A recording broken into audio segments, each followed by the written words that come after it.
teach this class. This is civilian response to active shooter.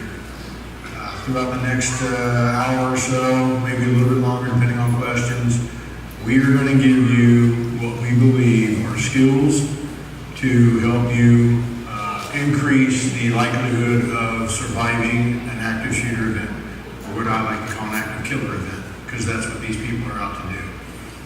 Throughout this discussion, we're going to have just a real brief history, talking about a couple different events. We're going to talk about a little bit about what we do as officers. We're going to give you hints and ideas on things to help you survive. But the one thing I want to make clear, this isn't just an active shooter class. This is an awareness class. The ideas we are going to give you throughout this instruction are going to be ideas that you can use every day, all day long, not just in these critical incidents. Because the bottom line of it is survivability, becoming less of a victim, taking care of yourself, is all about awareness, being aware.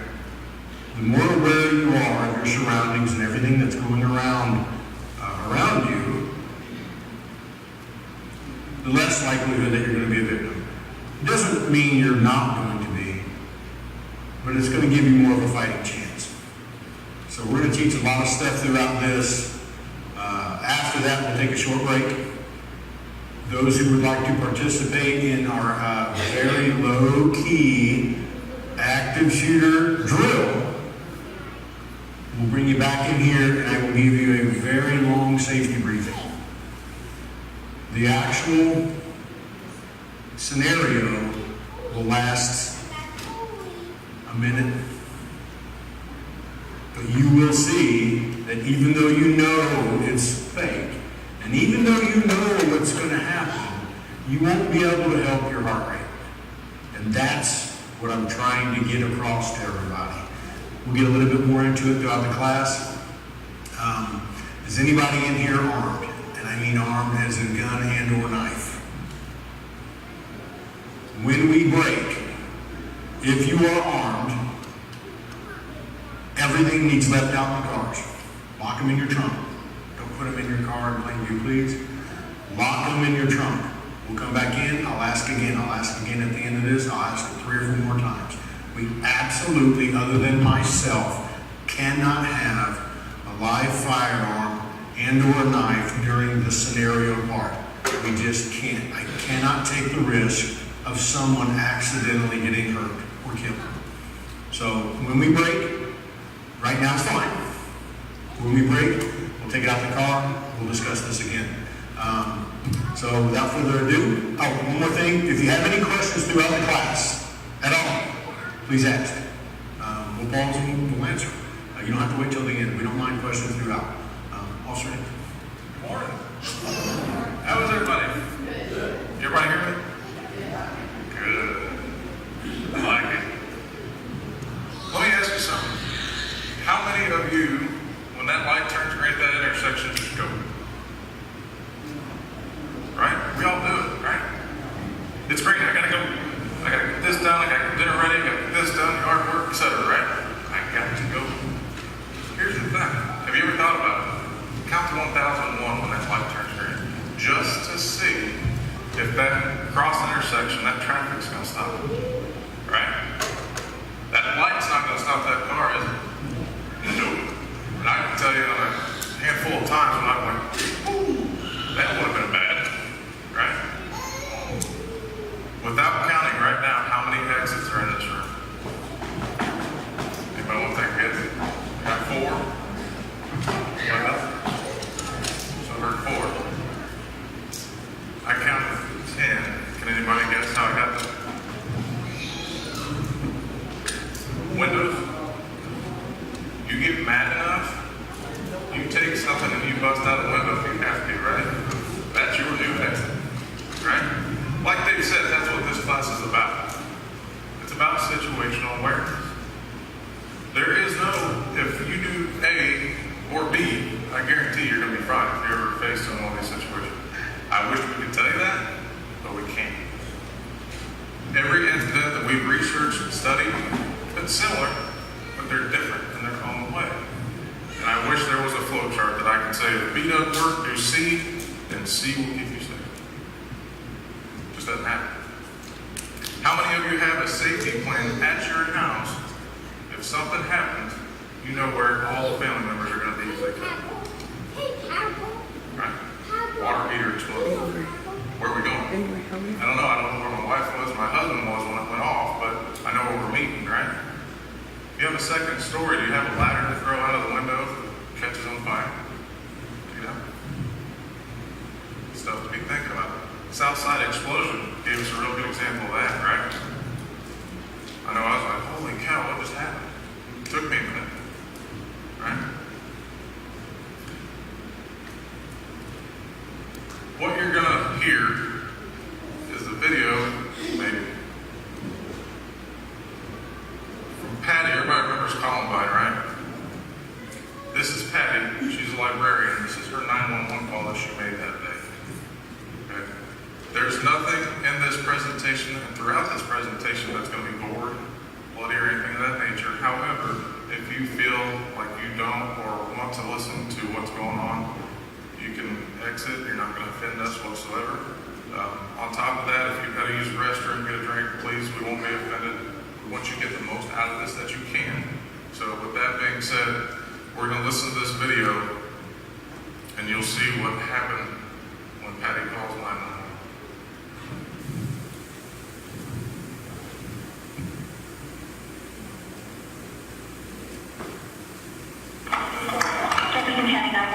Yes, I need to call my husband. Get right here. Everything done. We shot out a video, and it was I was on my high school. I don't know what's in my shoulder. Is it just a last week or what? Okay, is it going to bend your hand? Okay. I was going to the panic, and I was a lifeguard. I got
I told him that she don't know where I'm going to go.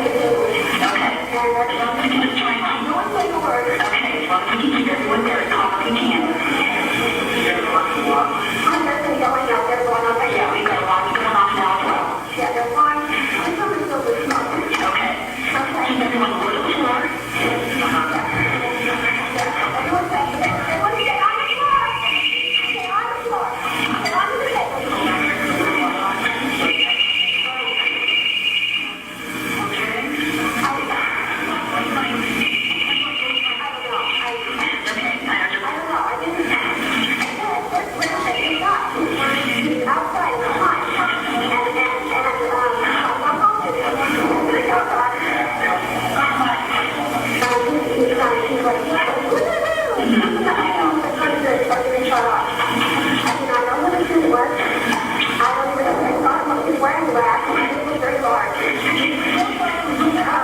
Male student. He was out there, and he looked like he was trying out. He was really like that. And the student kept saying, totally ridiculous that he was very easy. And they told me, well, that's not, you know, a place that I was looking at. I was going out there to say no.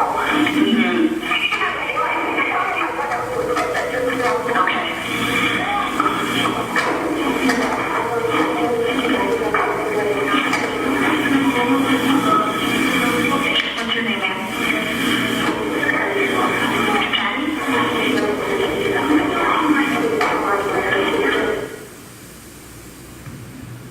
Get it right, chicken.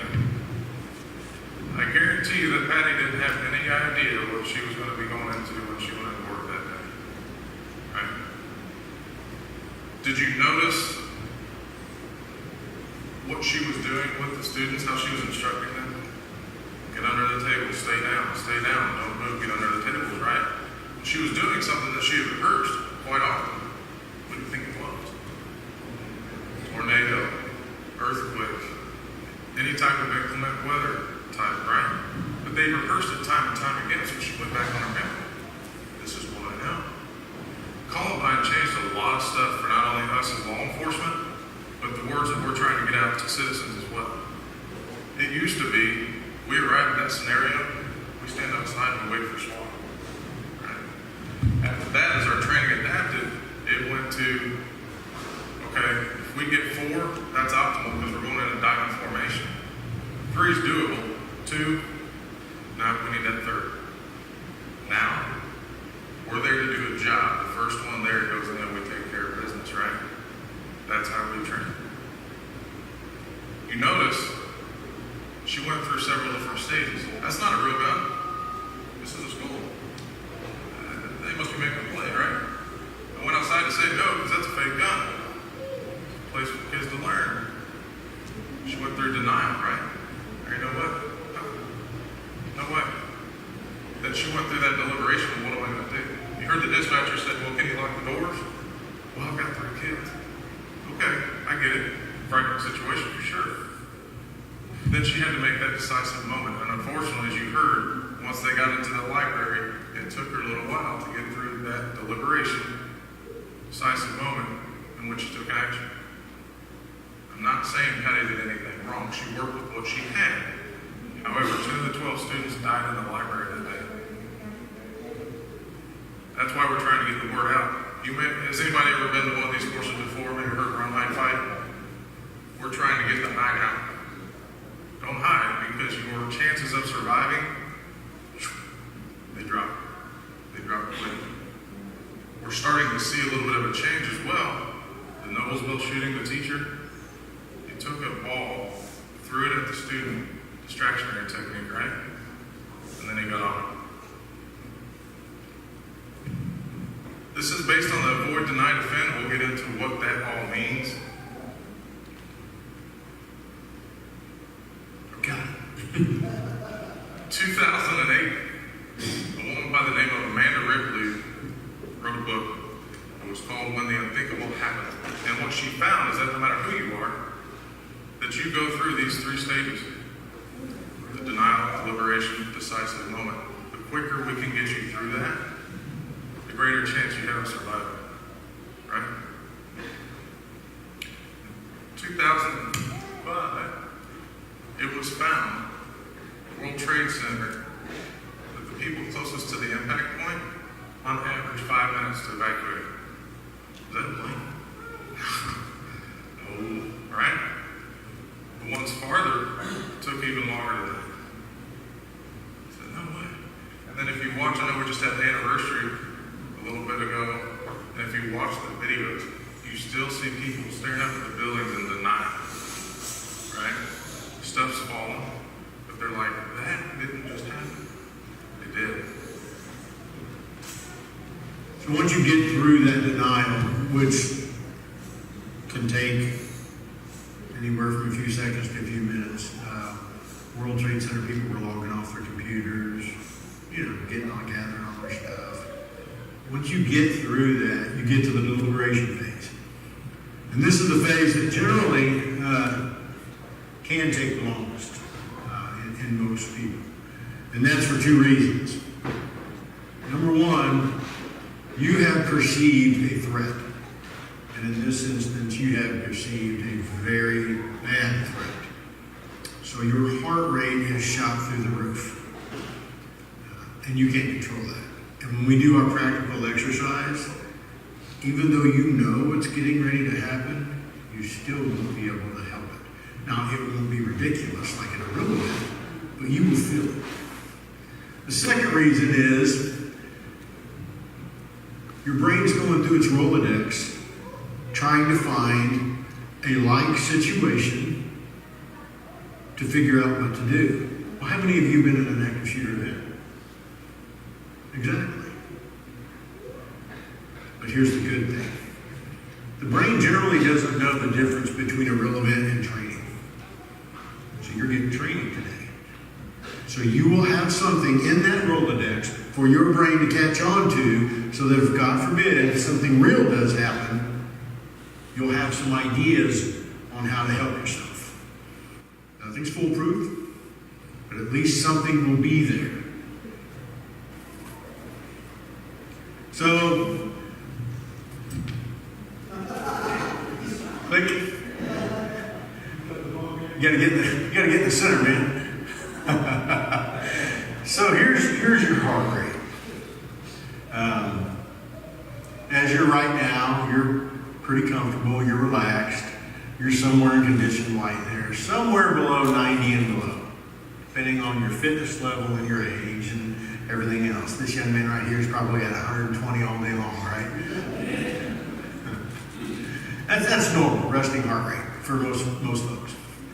So, but when you get above that 90 in condition yellow, you start to lose things like fine motor skills. You start to, like dialing 911, tying your shoes. Things like that start slipping away. When you get in condition red, your gross motor skills, that's a combination of those things, of fine and large muscle movements, start to deteriorate. The good thing about condition red, between 120 and 150, is that you're faster and you're stronger than you've ever been in a threat-perceived situation. Now, when you start getting above that in condition gray, above 150, you start losing all your cognitive abilities. You start losing the ability to think and process anything. And when you hit condition black, you freeze. Things happen to your bowels that you don't want to happen, and you can't help it. When you're up in condition black, you're lost. The good news is this. I'm going to teach you how to stay out of it. The very short bad news is initially, you'll be there. Because I guarantee you, even us who train, that initial instant that something serious happens in front of us and our body perceives that it is a threat to our survivability, your heart rate will jump to 220 quicker than you can blink an eye. It will also, quicker than a blink of an eye, drop back down a little bit to where you can function the more you train. You don't have to go through these. You don't have to do the practical exercise to train. You can train up here. There's been tons of little experiments done by college professors all over the world on training the mind. And they've shown that if you think a process through and or do the process through, the increased ability is pretty close to the same. There was one done with shooting a basketball, shooting free throws. Several different groups. There's a group that actually shot free throws, and there's a group that just thought about it. At the end of the experiment, they shot free throws. The group that actually did it increased by about 25%. The group that only thought about it increased by about 24%. So you can. This is training. This will help. This will give you information. Click. So for the purposes of this class, we're only going to be talking about two portions of the brain. We're going to be talking about the human brain and the lizard brain. Obviously, for those of you who know, there are several more portions of the brain. The human brain is your reflective brain. It's your thinking brain. It's what helps you process things and go through daily life. The problem with it is it's very slow. Now, when I say very slow, I'm talking seconds. But in these situations, seconds count. Your lizard brain, which is the core of your brain, it's the absolute center. It's back to way before anybody ever even thought about what the brain was. It's your fight, flight, or freeze brain. It's what helps you fight. It's your reproductive system. It's your breathing system. It's stuff you cannot control. Bad news is, when your heart rate jumps up there, you immediately go down to that lizard brain. The good news is through training, we can pre-program it a little bit so that you still have some knowledge on what you can do. So, we're going to talk a little bit more about that here in a minute, but what we're going to do is we're going to show you a video. Now, this is one of those videos that Officer Hayes and I discussed with you earlier. This is the Station nightclub. How many exits can you see? I know it's a little far away, but they're in red.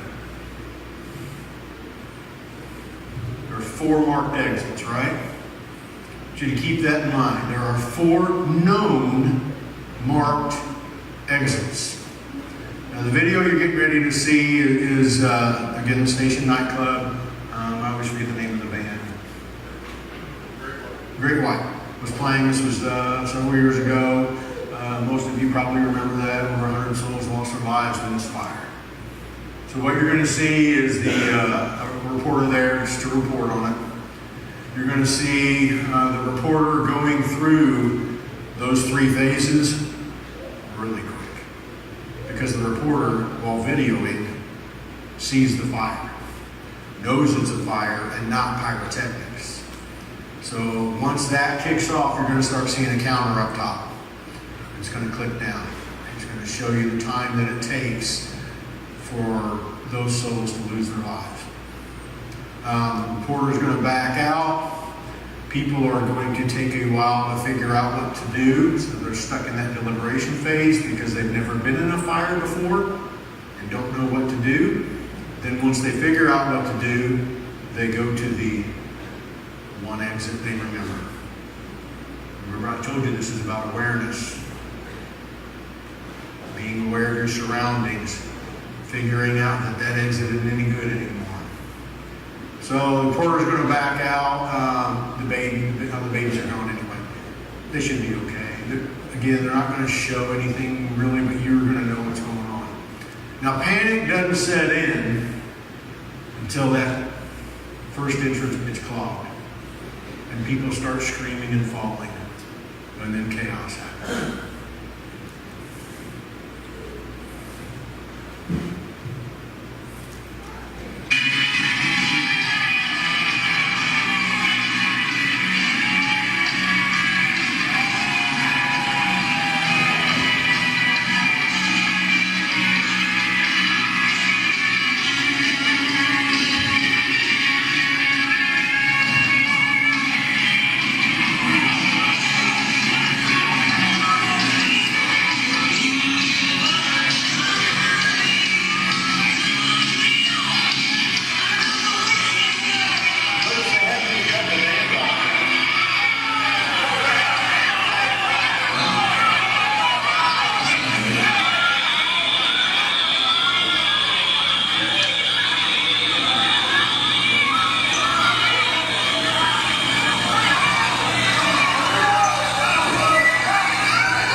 seconds, it was all over. 1 minute and 30 seconds. 1 minute into it, the front entrance was so clogged, nobody could get out. 1 minute into it, the entire building, or the entire floor, was completely engulfed in smoke. So what happens when you're standing in a cloud of smoke? I don't know if you can see from there. Jason, you got your pointer going to work? Yep. See the 31 right there in that little L shape? 31 people, after the fire was put out and all was said and done, 31 people were found right there. 31 dead people. If you notice to the right and throughout, now this is just an educated guess, obviously, because the dead don't speak. My guess is this. When the entrance got blocked, most of those people were still probably at the entrance trying to figure out what to do. Because their heart rate was so high, and they hadn't practiced any of this in their head before, that by the time they figured out to go somewhere else, they crawled to wherever they were, and that's where they perished. If you notice in the kind of upper right, 2 bathrooms, there were a total of 3 people found in the bathrooms. And then back there in the back, 10 folks.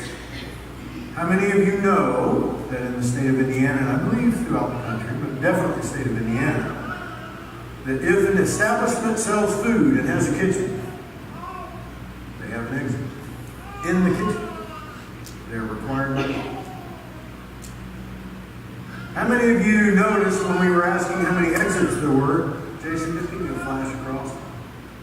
That front row of windows, right next to where they were, standing right next to their exit, and they couldn't function enough to figure out to break a window open and climb through. Forget worrying about getting all cut up. I need to survive this. The more we talk about this, we're going to talk about surviving. We're going to talk about don't worry about getting cut. Don't worry about getting shot. Don't worry about getting hit. It's about surviving. You can survive. The human body can take a direct shot to the heart and still fight on. 12 to 15 seconds. That's 12 to 15 seconds. You may save somebody else's life. That bad guy may sit there and fight with you for 12 to 15 seconds and decide, now I've been here too long. I've either got to go or I've got to end my own life. Which, by the way, about 60% of the time, they end their own lives 3 to 5 minutes. So how do I get my heart rate down? Well, the first thing you do is you calm yourself. Right? Sounds easy, right? Just calm down. Forget it. All right, class over. Go home. Sounds funny, right? Calm down. Physically tell yourself to calm down. Say it out loud with me. Calm down. Now, you're not talking to nobody else. You're talking to yourself. So I tell this little joke. Some people think it's funny. I think it's funny. One of the things I do is I teach a combatives program, or I don't teach. I'm not the main instructor for our recruits. So I go in, we teach them how to fight. And 3 times throughout our academy, some instructors put on these big padded suits and we fight. We basically let them beat us up. They don't want to hurt their feelings too much. So even me, even though I know what's going on, even though I've been training for 15 years, even though I've been instructing for 20 plus years, and I know what I'm doing, and I know how to protect myself, and I know how to keep myself from getting hurt, I even know old now, I tell myself to calm down. And inevitably, I'll be in the middle of the fight, and I'll say, calm down, calm down. And the recruiter will look at me and go, I am. I'm not talking to you, I'm telling myself. So physically tell yourself to calm down and those new things. So when you're talking, you're doing what? You're breathing. When you're talking, you're breathing. So if somebody's choking, saying, I'm choking. I can't breathe. Yes, you can. You can't breathe well, but you can breathe. The other thing it does is it helps shift your mind to a different thought. Other than, oh no, I'm going to die. The next thing you do is you breathe. You actually have to remember to breathe. And breathing and doing what's called combat breathing, how many of you watch MMA or boxing or anything like that? If you ever watch them in the corner, they do what's called combat breathing or fight breathing. So do this with me. What we're going to do is we're going to breathe in 3-4 seconds. We're going to hold it. And then we're going to exhale for 3 or 4 seconds. And we're going to hold it. Then we're done. Well, you're going to do that process 3 or 4 times. So just do it with me once. Ready? Go.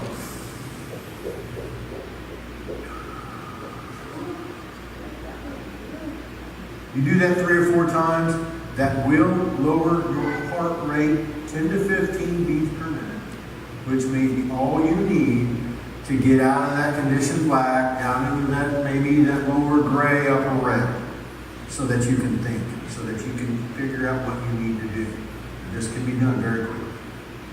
The next thing you have to do is you have to shift your emotions. You have to get mad. And we're going to do a little exercise here in a minute, and you're just going to have to try it. Nobody's going to hurt your body. The practical isn't happening now. But what I want you to keep in mind is the physical harm that you will have to inflict on another human being in order to save your life or others. You deserve it. They don't deserve the right to take your life, or your friend's life, or your loved one's life. They don't. They don't care about you. They don't know you. They're out to kill as many people as possible. So it is your right to inflict as much damage with whatever object you happen to have on you at the time. A little flashlight, a little pen, gun, knife, keys, anything. Eyes, nose, throat, groin. If you're hitting them anywhere else, you're kind of wasting your energy. You poke a guy in his eyes, you crush his nose up into his skull, you take out somebody's windpipe, or you kick somebody as hard as you absolutely can in the groin, I guarantee you it is going to shift their thought process, maybe briefly, but it will definitely shift it. It may be brief enough so that you and your friends can finish the job. Because see, part of this class is getting one of you to act. If I can get one person to act, to run away, to fight, to barricade the door, then there's some studies that have shown the rest will follow it. It's called social proof. Just one of you. So if you're all together now, you all have this knowledge, and that's great. But if you're somewhere else and they don't have the knowledge, or they're freaking out because they're in condition gray, and you take action, whatever the action may be, they're going to follow you. They're going to follow you. So here's what we're going to do. We're going to do a little thinking game. I'm going to ask you to close your eyes so that you can imagine the scenario I'm about to say. Nobody elbow or scare your person next to you. Nobody's going to come up behind you. Just close your eyes and listen to me talk, even though that may be horrible. So you're standing in the middle of a field. There is nothing around you. There's nowhere to hide. There's nowhere to run. You have no weapons. You have no way of defending yourself. You're all by yourself. And your worst nightmare is approaching you, whatever that may be. Your worst nightmare plans to do as much harm and the worst harm that you can imagine to you. You should be feeling your heart rate rise a little bit. You should be a little bit scared. You should be scared a little bit. Now imagine you're standing in that same field, and that same worst nightmare is coming at you. Same scenario. No weapons, nowhere to run, nowhere to hide, no way to protect yourself. The difference this time is that worst nightmare doesn't want you. Because standing right behind you is your loved one. whoever or whatever that is. Your dog, your cat, your husband, your wife, your sister, your aunt, whoever, whatever, your baby is behind you. And that worst nightmare wants that loved one. They don't want you. They're going to shove you aside and attack your loved one. Now you should feel yourself getting a little mad right now, thinking about all the things that you would do to protect that loved one. Open your eyes. You have to get mad. You have to realize that it is your right. It is your right to get mad. It is your right to defend yourself. It is your right to defend your fellow man from these evil people. And the last thing is about staying fit. Now, staying fit means many different things to many different people. It could be staying fit mentally. It could be staying fit physically. Whatever your goal is. Fitness is different levels for different people.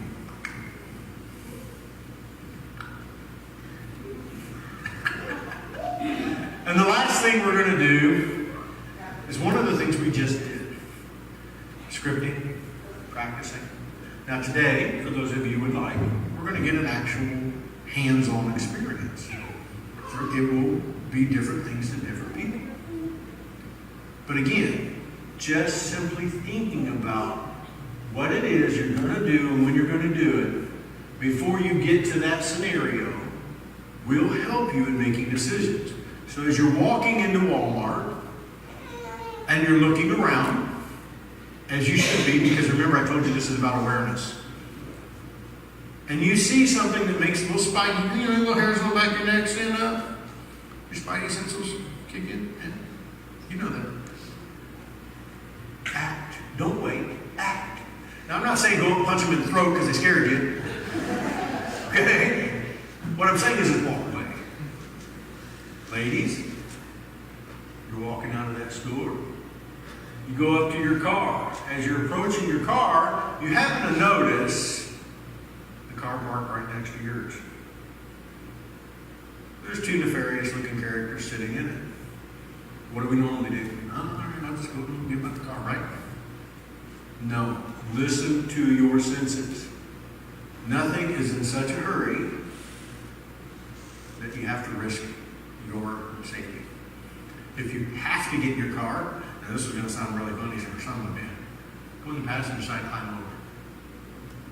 Lock the door. Second you get in there, lock the door. If you don't have to leave right away, turn around and go back inside. Nothing saying you got to walk out and get in your car immediately. I normally say this from the younger folks, but I don't have many of them in here, just a few. As you're walking, wherever you're walking on that phone, not paying attention to what you're doing, either texting, tweeting, Facebooking, or just chatting away with Susie, look around. It's okay, but look around. Watch what you're doing. So that when you're on the phone with Susie, and all of a sudden you see that nefarious character, you can say, hey Susie, there's somebody that's scaring the mess out of me. I'm going to turn around and go back inside.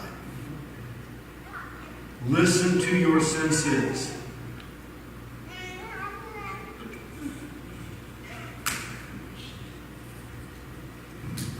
So, as Dave mentioned, he's one of our instructors for our academy, and he helps teach the recruits how to fight.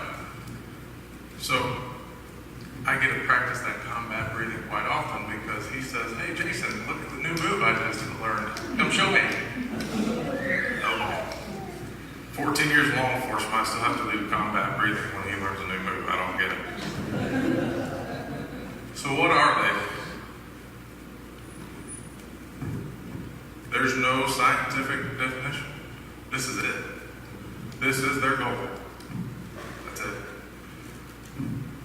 They don't look at you as a person with emotion, love, family. Nope. They're looking to outdo the last one, right? You're going to go out in the blaze of glory. Who are they? Well, they range from the age of 16 all the way up to the 80s. Predominantly male, some female, right? But they have, what we have found is this somewhat of an avenger mindset. mindset that I'm owed something and I'm going to get it back. Somebody did me wrong, and I'm going to show them. I'm going to get it back. We're starting to see some broadcast on social media, Facebook, whatever be the case. Now, I'm not saying we've all had a bad day, right? And I'm not saying if you get on there and you post it this daggone day, I'll tell you what sin. They're not going to be an active shooter, okay? We've all been there, we've had bad days, I'm not saying that. But we are seeing some broadcast on social media now.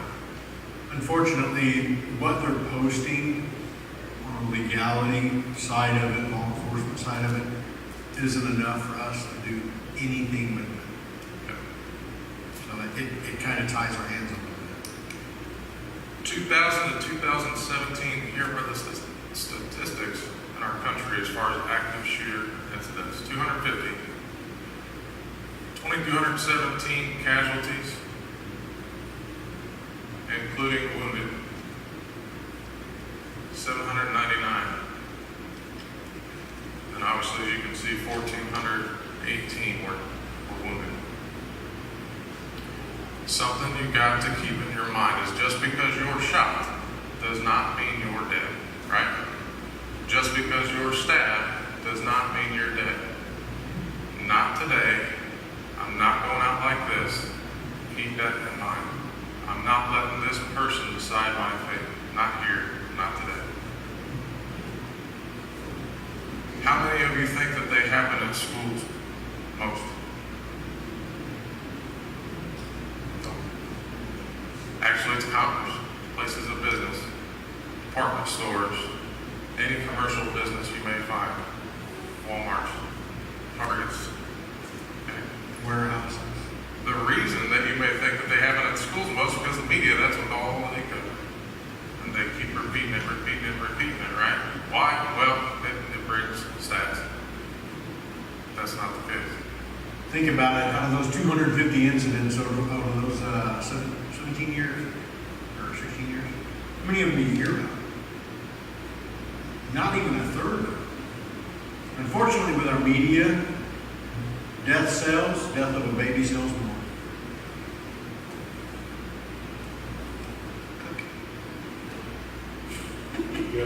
Wayne, you're up.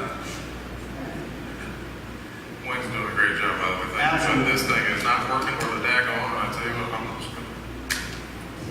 Anybody ever heard the term going postal? Yeah. That's where it came from. 1986, postal employee killed 14 of his co-workers, then himself. I like my new clip. Number of deaths. Obviously, it is determined on how quickly we arrive. I guarantee you that we are going to get there as physically quickly as we can possibly do so. I guarantee it. Okay? But I want you to keep this in mind, and this is very important. And I say this because it's something that you have to take ownership of. When this thing kicks off, to when we get there, you own it. That's yours. Okay? Keep that in mind. We're coming, and I guarantee you we're going to get there. But in between then, you own it. Okay?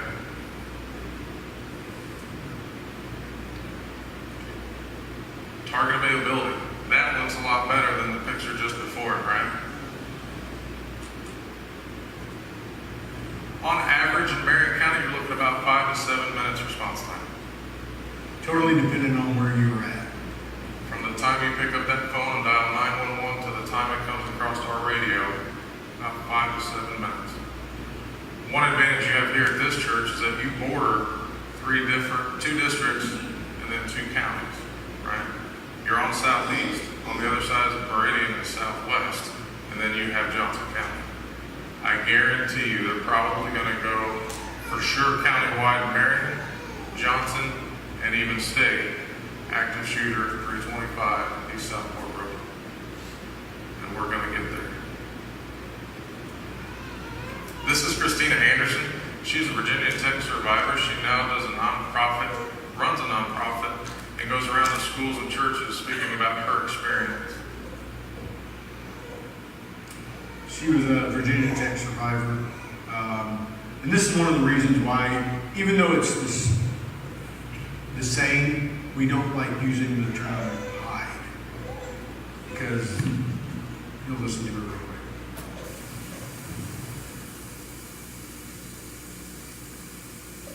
So this is pretty important. This day, I ended up sitting in exactly the same seat I always did, in the back right-hand corner on the right side of the class. What we don't know is that this time someone is downstairs and he's chaining all 3 doors shut. You heard that, right? There's supposed to be desks there. Well, you guys can Chaining the see. doors. We heard the first gunshots outside in the hallway, and my teacher, she opened the door. She immediately slammed it and she said, "Call 911." And the second that door closed, he walks in. He walks in shooting. There's absolutely no time. He goes to the other side of the classroom by the windows. He's holding 2 guns. He doesn't say anything. He just starts going down the rows of people. It's very quick. It's very loud. It's very scary. We had these very shitty desks. I get on the floor. I put my knees under the chair, my stomach on the seat, hands overhead, eyes are closed. As the shots keep going, and it's, like I said, very loud, I can tell it's getting closer and closer. And I'm telling myself, brace yourself, your turn is going to come. Now, I didn't know what that meant. Like, I didn't think I was going to get shot, but I knew that something really serious was going on. And I knew for whatever reason that I should just play dead. He shoots me. The first time is in the back. And you'd be surprised, getting shot doesn't hurt that much because shock overtakes you. But it starts to like burn and really kind of seep in, and that's when it gets really uncomfortable. It's not pleasant. He leaves the first time, he goes across the hall, and while he's gone, cell phones are ringing, people are coughing, and the smell of gunpowder has like completely filled the room. Gunpowder is like this really sticky, pungent, warm smell, and it just makes you very, very thirsty. He comes back. Now, this time, the shooting is more intermittent. It's slower because he's looking to see who's alive. I remember telling myself to stop breathing because I could feel my stomach hitting that chair, and I'm saying, stop, like, he can see that you're alive. The third and final time, he killed himself in front of our classroom. When the police broke in, the first thing the guy said was, "We have a lot of blacks in here." I didn't know what that meant, but when police sweep a crime scene, they have 30 seconds. If you're red, you're critically injured. If you're yellow, you'll live. Black means you're dead. In 9 minutes, he killed 11 of my classmates and my teacher. 32 people lost their lives that day. So playing dead or hiding is not working, right? Give yourself a fighting chance. That's what this is all about, okay? You hear that he went down rows and just was going down the rows, shot after shot after shot, right? Not on me. I'm going to stand up and do something, right? I'm not just going to sit here. And that's when you've got to fight that, and you just got to get in that mode, right? You have to get angry. Have to. This is not good. This guy has no chance. No chance whatsoever. So let me ask you this. Why does he have no chance? That desk bulletproof? If the bad guy happens to come around the corner right there, what can he do from that position? Much of nothing. Like I said, this is based on the avoid, deny, defend.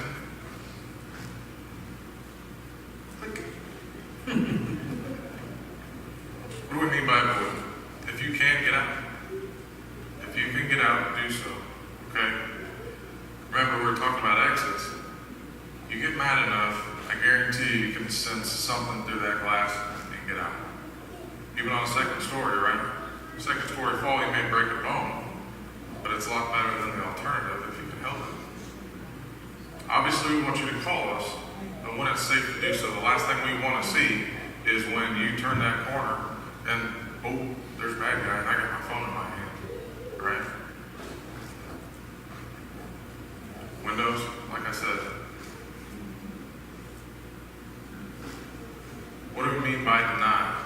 Well, obviously, if you can, lock the door, lights out, okay? Something to think about is a door like these side ones with these hinges. The scissor hinges You on the top. you take a cord or a belt and wrap it around this several times, it's going to be really hard to open that door, almost impossible. Funny story, we were at a church about a year ago, and we were giving this presentation, and the guy said, I want to try it. So he gives me the belt. I didn't know how old the belt was, and I'm excited, right? Like, I'm going to show this. This is going to work really well. Grab the ground, there goes pop. There goes the door. I'm like, I'm going home. Snap that old belt right there. Something to think about, okay, is that depending on what you have available to you, rehearse it. Doesn't hurt, right? You're sitting in your office next to your desk, you got an extra power cord, maybe sitting laying around somewhere, and you have doors like that. Just lay it down there underneath by your feet. You never know, right? Use anything you can to block them from getting in there. What we're seeing is that the more resistance that they're given, the bigger chance they're going to move on to the next target. They're going to try and find that next target. The more resistance you can give them, better chance you have of surviving. If the door swings outward, take that same belt, take that same power cord, wrap it around that handle, stand next to, you never want to stand in front of a door. In our line of work, we call it the fatal funnel. This right here. Because everybody knows that you're going to go in and out that building or that room through one of these. Stand to the side. Okay? If you're using a belt, stand on this side with that belt and hold as far or as hard as you can. Get a couple of you together. We have found that they will shoot through doors. They get mad. Oh, I can't get in there, man. Our officers have been shot at through doors multiple occasions. Right? That's why if you see us, we're never standing in front of a door. If we're at a house, we're on the side of it. We're not. Okay? You may not have a chance to avoid it. May not have a chance to deny it. You may have to jump to, okay, this now happened. Again, that's where you have to change that mindset. I'm fighting, and it's not going to happen today, not today, right? Also, if you stand at the side of a door, you have a little bit of advantage. Why? Because when they come through that door, they may scan real quick, right? But they're not going to expect you to be right there, you know? Okay? This is Lieutenant Brian Murphy. He was the first to arrive at the Sikh temple shooting. I believe it was in 2012. I might be off a year or two. So you can read what he wrote.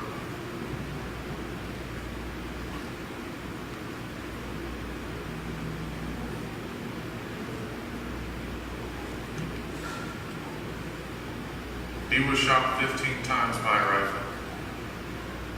He speaks at a whisper now, but he's alive. And you can read what his mindset was, right? Not today. Virginia Tech, we're going to go through a little bit of it, the incident itself.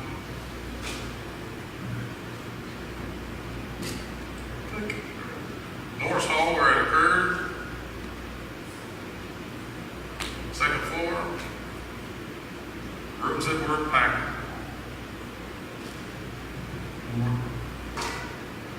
You can click all the way through to. So keep in mind, remember when Christina was talking? What's the first thing she said? You chain the front doors. Remember I told you about awareness in an awareness class. At least 2 students saw him doing that. They didn't call, they didn't say anything. Now the significance of them not calling or saying anything is this. There was already a huge police presence on campus. Because that evil man had already killed 2 people. And they were already on campus for that. So there was probably already 20, 30 officers there. If those students would have called saying, hey, some weirdo is chaining the front doors to Norris Hall, how many cops do you think would have been there? How quickly they would have been there? I'm not saying we'd have saved everybody's lives, but I can guarantee you not as many people would have perished that day. And just one person acting. The yellow, or the amount of people shot, and the red were the ones who perished. guess what happened in room 205? It was one of the last rooms that he tried to get into. The students laid themselves down in front of the doors and barricaded so he couldn't get in. And they laid flat. He tried, shot through it, but he didn't hit anybody because they were laying down and they took their own body weight in front of the door to make sure he couldn't gain entry. But if you look how long it took them to realize, oh crap, we got to do something, we got to do it now. 4 other rooms, right? Thankfully they did something, but it takes a while. Keep in mind, he went back to 2 of the rooms twice. And still nobody did anything. Nobody did anything. Professor Levy Labruscu was in room 203, which I think our slide is wrong. I think it shows 204 on there. He barricaded the door with his body. He's a Holocaust survivor. As a child, survived the Holocaust. He was in a prison camp. And he becomes a professor, comes here. And he sacrificed his life so that his students could jump out the window. Now, the suspect was able to push the door open a little bit. He fired a couple rounds. 1 student did die in the room. And then the professor just used his body weight up against the door. And he shot the door and killed the professor. But again, he saved the rest of the students' lives. Keep in mind you're not helpless. Obviously, what you do matters. This is a flow chart, and again, it's in here. But I'm going to express to you, I wish there were something we could give you that would say, I guarantee you're going to survive it. You're going to get through it, but there's not. What's our priority to work with law enforcement? Obviously, to stop the threat. Okay? And we will. We're going to get to you for medical aid, I promise you. But if you ever find yourself in one of these events, please don't be offended if you've been injured or you're sitting there needing help and we come in and we're kicking and shoving you out of the way to get to the threat. Okay? We have a job to do that's stop that threat. We're going to come back for you, I promise you that. Please don't be offended if you're caught in one of these situations and you're shoved, pushed, kicked, moved out of the way if we still have to secure that area. Okay?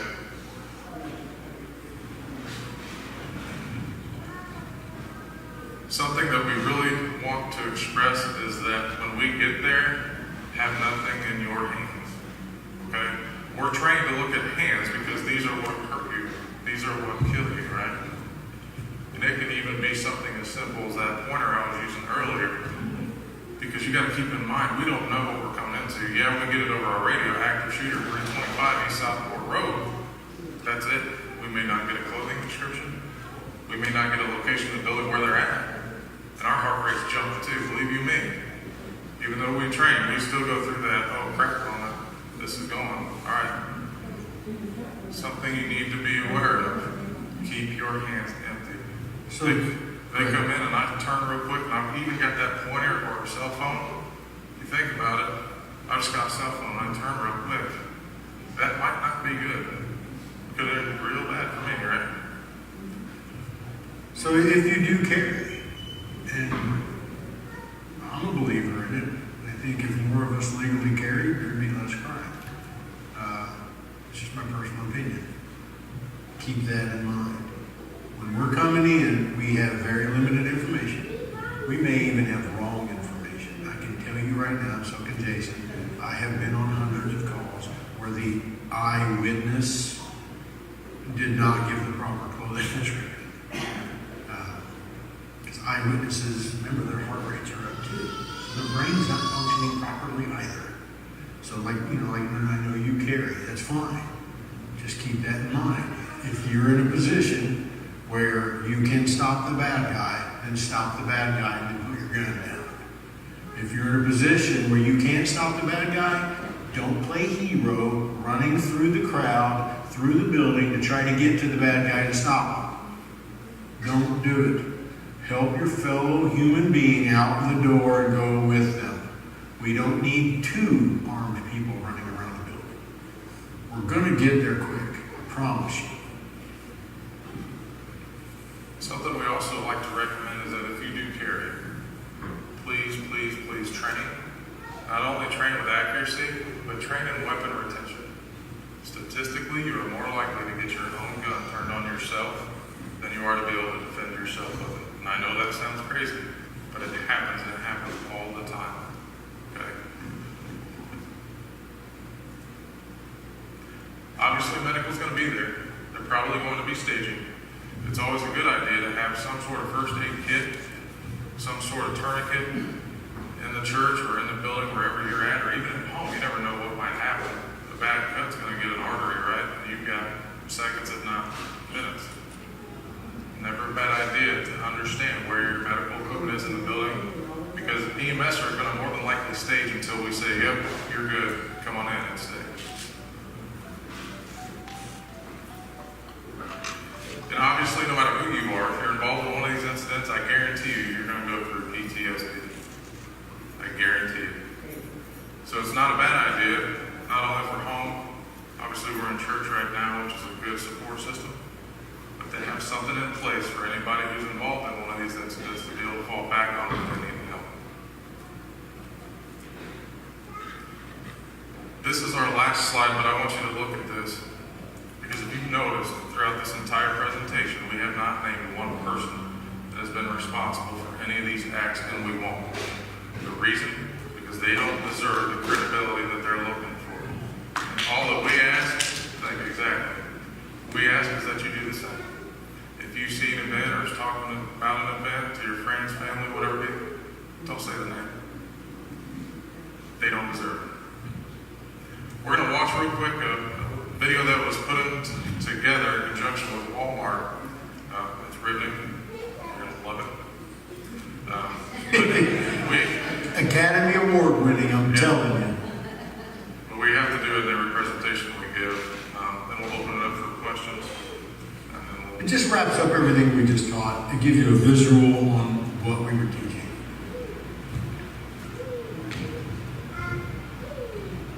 Any questions why he's keen to that?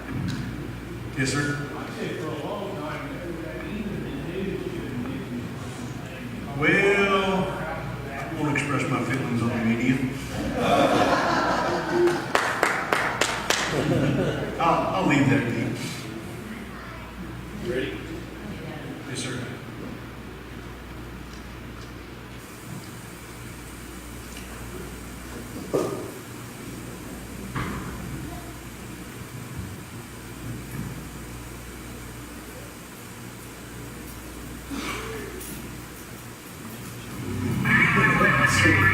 There's a gunman inside the store. We need help now.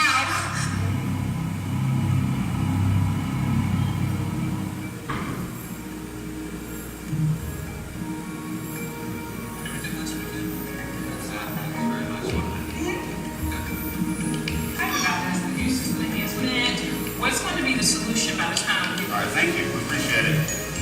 Actually, think he's got Lynn's got a truck on if your daughter will be interested.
We need help. There's a gunman inside the store. He's shooting the place up. We need help now. Issues about... See what happens. See what's happening. Just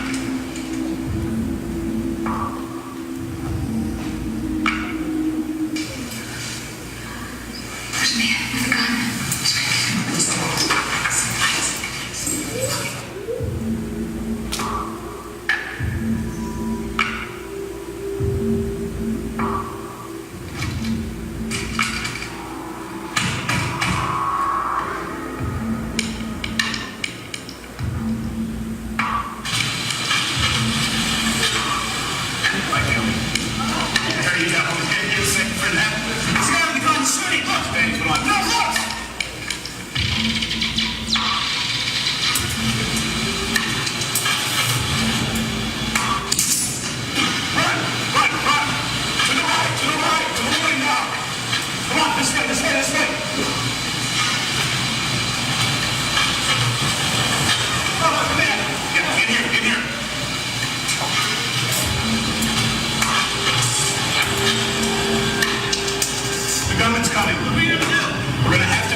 Yes, yeah, we're all good. Everybody's going home. Yeah.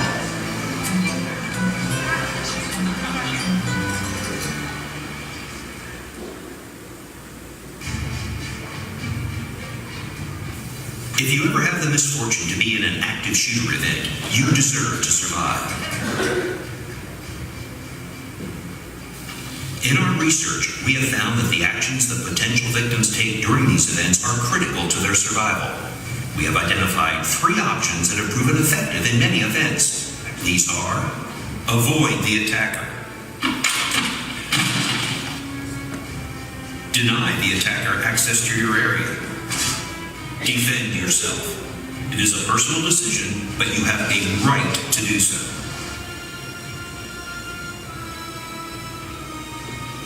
Avoiding the attacker starts with being aware of your surroundings at all times and knowing what is going on around you. If you see or hear something that looks suspicious, take action. For example, the stalker took immediate and effective action to protect himself when he observed the shooter pulling out weapons from the bag. Others, however, hesitated, and this hesitation can cost them valuable time that they could have used to get away from the threat. If you hear something that is, or could be, gunfire, start trying to get away from it as soon as possible. Gunfire has a distinctive sound. Inside of buildings, the sound can be muffled or distorted.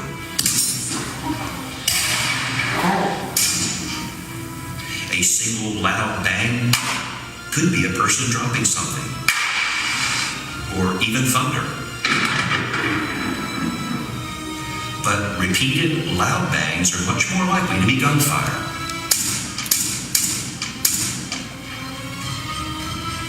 Additionally, look at the reaction of others. Are they startled or scared? Are they running? What do they say? Any one of these events individually may create denial, but when put together, should create a heightened awareness and stimulate an immediate response. It is important that you know how to get out. The situation will be chaotic and rapidly changing. In general, you will want to go to the nearest exit. But you must also understand that the closest exit may not be accessible or safe to use. If this is the case, go to a different exit. While avoiding the threat, consider the uses of cover and concealment. Cover offers protection from gunfire, while concealment minimizes your exposure to the attacker. Try to keep objects between you and the attacker.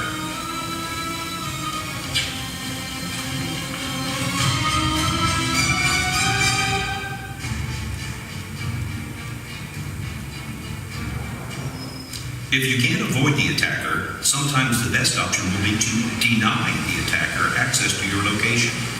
In many locations, this can be accomplished by closing and locking a door, such as they did in the meeting room.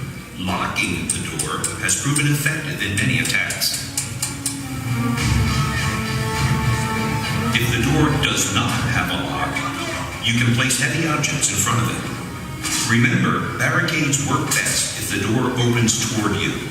If it doesn't, use things that are readily available, such as straps, belts, or objects that can be used to lock or secure the door to make it difficult for the attacker to enter the room. This may at least slow the attacker down and give you time to identify alternate means of escape, such as adjoining rooms or windows. When attempting to deny access to your location, you want to make it appear that there is no one in your area. Lock doors, turn off the lights, silence your phones, and get out of sight. Your attempt to deny the attacker access to your location might fail. The gunman's coming. What are we going to do? We're going to have to defend ourselves. Have a backup plan about what you will do. In many cases, this may be to defend yourself. You need to be in a place where you can act if the attacker comes into your location. In most rooms, you will line up against the same wall that the door is on, near the door so you can react, but not directly in front of it.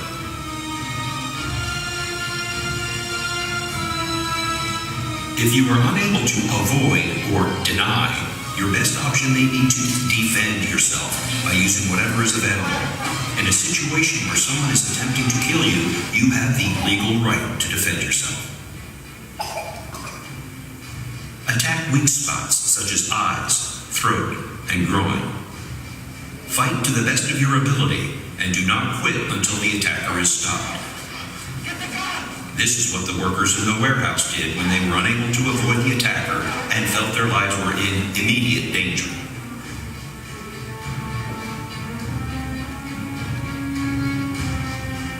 Whatever option you choose, call 911 as soon as you are in a safe location. Provide any information that you know. The operator will ask you a lot of questions. If you don't know the answer, don't guess. Just say you don't know and only state the facts. I'm not sure. There's 3 of us in the room. We're on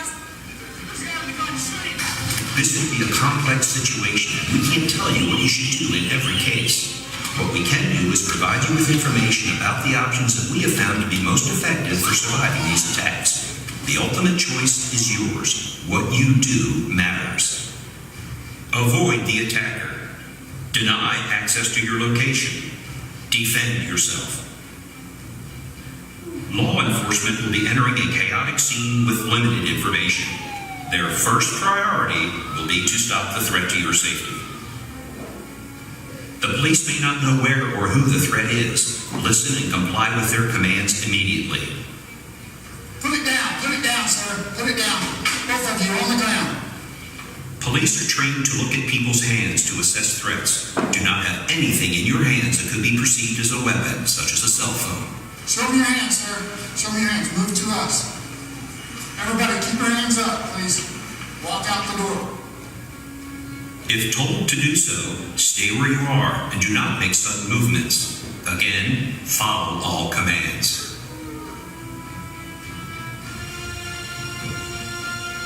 Remember, what you do matters. Avoid the attacker. Deny access to your location. Defend yourself. Remember, ADD. You can survive. Riveting. You couldn't see it in the video, and I don't want you to do it in the practical exercise. But when they were in the warehouse and they were getting ready to attack the bad guy, the guy had his hand on the shelf right next to a big old screwdriver. Obviously, the system. Okay, that concludes the classroom portion. Any questions? No. So what we'll do is we'll take a 10 or 15 minute break. Before we do so, please keep in mind, absolutely no weapons whatsoever. I don't even want pens or pencils in your pockets. Nothing. I will keep you safe. Trust me. I'll be over there with you.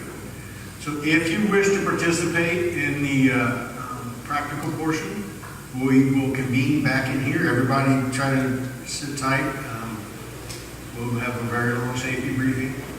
We will go over there, then we will put you where we need to put you.